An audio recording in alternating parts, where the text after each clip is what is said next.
Siamo qui con Beppo il postino. Raccontaci Beppo la tua esperienza di postino qui a Codogné. Quanti anni sei stato? Quando hai cominciato? Allora, la mia esperienza come postino dovrei anticipare perché io ho lavorato da Zopas, ho fatto il militare, sono rientrato a Zopas. Un giorno ero a casa e passa un ex postino, un collega mio, che andava in pensione. Mi ho detto, Beppi, vuoi venire al mio posto? A me sembrava un po' strano a quei tempi. Dopo mi sono convinto, sono entrato nelle poste il 1° ottobre 1963.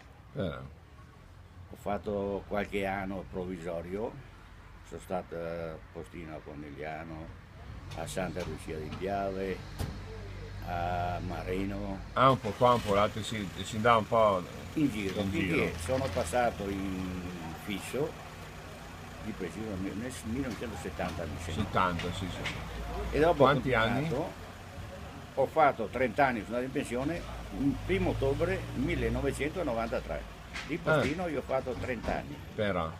E com'eri a fare il postino a quei anni là? A quegli anni Diverso da... da adesso, no? Beh, io adesso quasi quasi mi vergogno. Come funziona la posta fuori?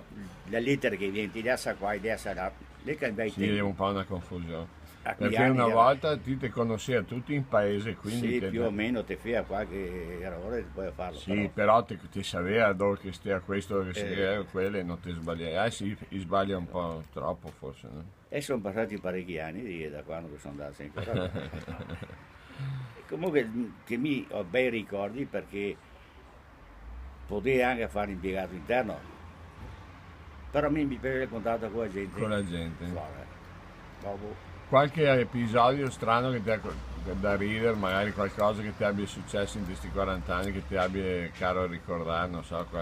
oddio, È ovvero che eh, i cani ha sempre su quei postini. però nessun cane, Non ti ha mai mai, mossato. perché quando che Mari vede i cani, oh, non che fa dispetti, perché Sì, sì.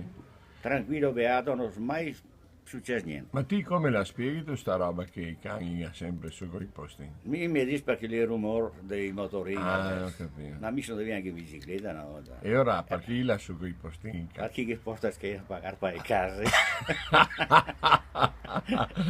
No, no, Che roba. Va bene, grazie, è stato Beppo, grazie, ci ciao. sentiamo. Grazie, grazie.